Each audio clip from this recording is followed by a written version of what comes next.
Hello, and welcome back to Shiksha DaCosta. Today we're going to learn about common factoring, and this is part one of 4 different lessons on this idea of factoring.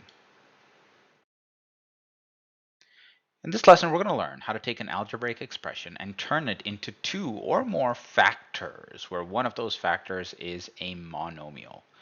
And you're successful when you can actually factor polynomial expressions involving common factors, specifically, but later on we will also be looking at trinomials, differences of squares, and all sorts of other different algebraic expressions.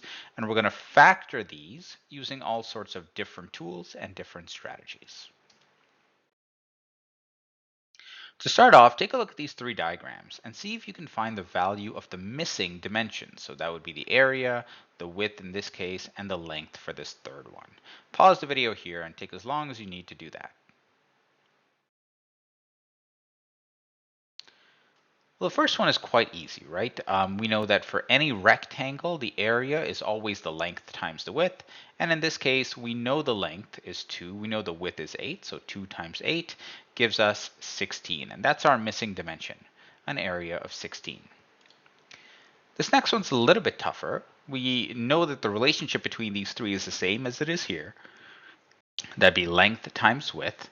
But in this case, we know the area is 18 and the length is 3, but we have no idea what the width is. Well, one thing we can do to try and solve this problem is to recognize that, hey, 18 is a pretty easy number to know what I can multiply to get. So for example, like I say 1 times 18 is 18, or 2 times 9. But in this case, I know that one of the factors, one of the numbers that I need to multiply is 3. So I have to say to myself, 3 times what?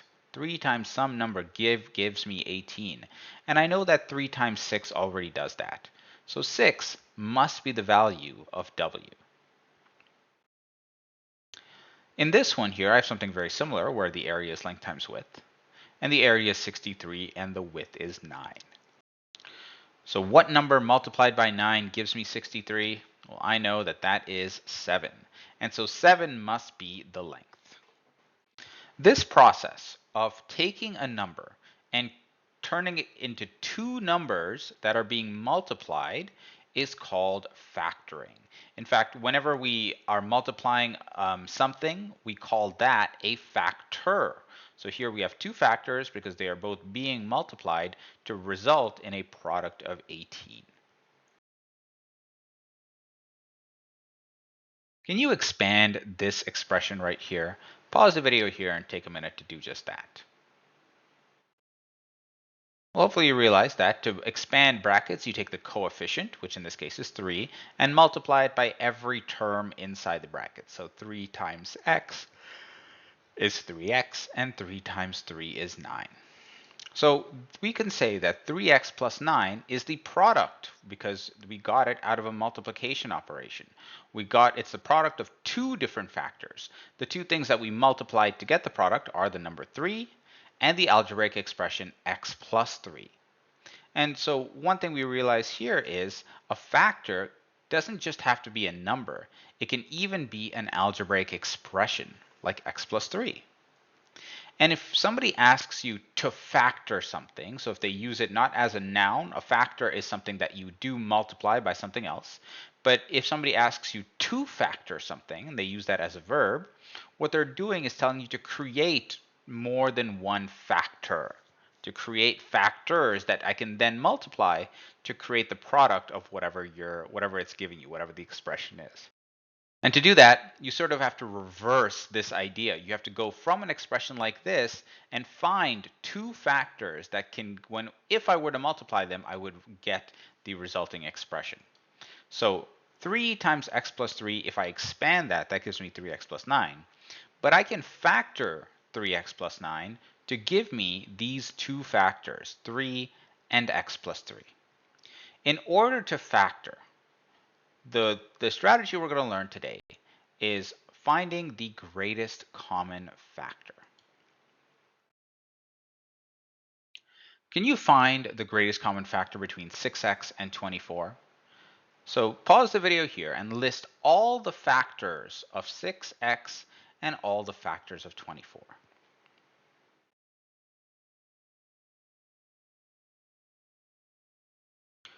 Well, hopefully you realize that, okay, the factors of 6x are 1 times 6 or 2 times 3, and no matter which of these two you pick, you do have to multiply it by x to get 6x. Whereas for the factors of 24, that could be 1 times 24, or 2 times 12, or 3 times 8, or 4 times 6.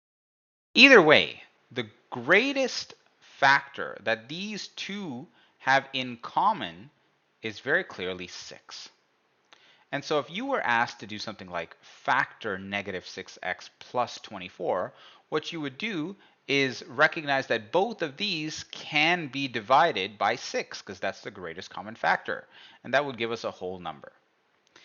Now, because this has an x in it to the power of 1, and this does not have an x in it, in other words, it's 24 times x to the power of 0. Remember that anything to the power of 0 is equal to 1, so x to the power of 0 is 1, and 1 times 24 would just be 24. So we are looking for the term that has the highest degree, and because that term is negative, the coefficient is negative, when we divide both of these by 6, we'll actually divide it by negative 6 instead. And I'll show you what that's going to look like. So I'm going to take these two terms separately. Negative 6x divided by negative 6 is just x. And 24 divided by negative 6 is negative 4. And that means that this expression, negative 6x plus 24, I took this and I divided it by negative 6. I took this and I divided it by negative 6 as well. And because division is the opposite of multiplication, I can say that, hey, if I take negative 6 and I multiply it by something, I'll get this number right here. What is that something? Well, I've already figured it out. It's x and negative 4. And you can try this out for yourself. Negative 6 times x is negative 6x, and negative 6 times negative 4 is positive 24. And so here we can see that we can factor an expression to create two factors by dividing all of the terms inside by the greatest common factor. And if the term with the highest degree is negative, well, we would just divide by the negative of the GCF. So factoring is the inverse of the distributive property. The first and easiest step in factoring is the one we learned today. Look for the greatest common factor and then divide all the terms by that. Now, a common factor doesn't actually have to be a monomial, like we just saw it be 3 and 6x. A common factor can be an algebraic expression itself with more than one term. In this example, can you factor this? Pause the video here and see if you can do this by yourself. In this case, all three of these terms are divisible by 3. So if I can divide all of them by 3 and still end up with a whole number, and that's the biggest one that I can divide them all by, well, once I do that, I'll end up with x squared. 21 divided by 3 is 7, and 36 divided by 3 is 12. And of course, because I divided these all by 3, I need to make sure that the factor 3 appears right in front as the coefficient of this. So here we had a trinomial, 3 separate terms. And our resulting expression is still a trinomial, but that's one of the factors. The number we divided out of all 3 of them, that's the other factor. Can you factor this expression? Pause the video here and see if you can.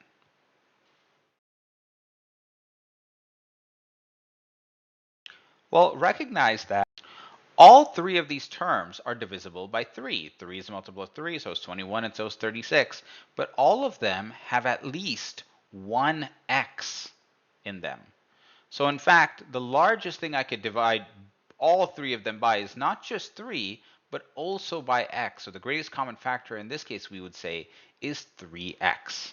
And if I divide all of them by 3x, I end up with this trinomial, and then I take my factor, my greatest common factor, and I just put that in front. Now if I were to try to expand this, 3x times x squared is 3x cubed. In this example, see if you can factor this expression. Pause the video here and take as long as you need.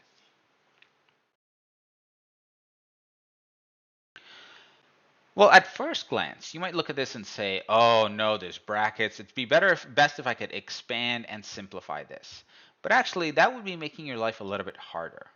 Recognize that all three of these terms are actually contain this expression right here, b plus 2. And if all of them contain, or all of them are being multiplied by b plus 2, that means that all three are divisible by b plus 2 as well. So I'm actually going to divide all of them by b plus 2, and I end up with just 3a times plus 21b plus 35. And that thing that I factored out, the b plus 2, well, that just goes in front as the coefficient. And here we see that a coefficient or one of the factors can actually be not just a monomial, but any algebraic expression.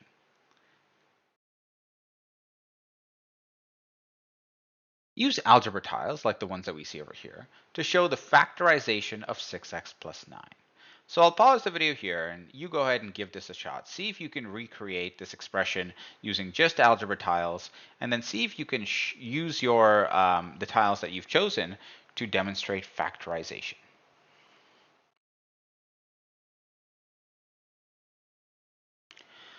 Okay, well, let's give this a shot. So I've got 6 x's here, so I'll just take 6 of the tiles that have an area of x. Each of these has a length of x and a width of 1, so x times 1 would just be x. I also have 9 ones, and each of these is 1 times 1. They all have a width of 1 and a length of 1. And I can take all these tiles, and I can, in order to factorize this, I can reorganize all of this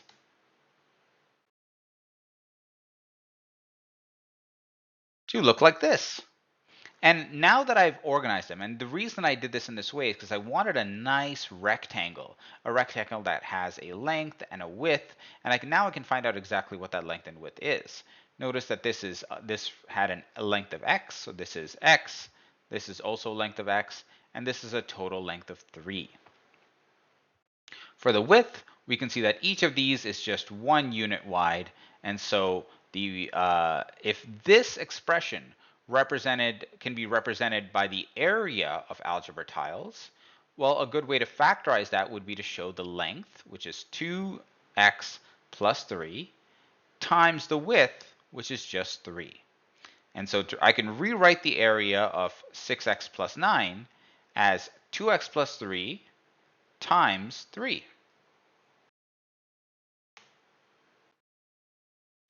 If you like this video, please like, rate, subscribe, and join our mailing list. And you can find this lesson as well as practice questions, solutions, handouts, and more on our storefront. Thanks and have a great day.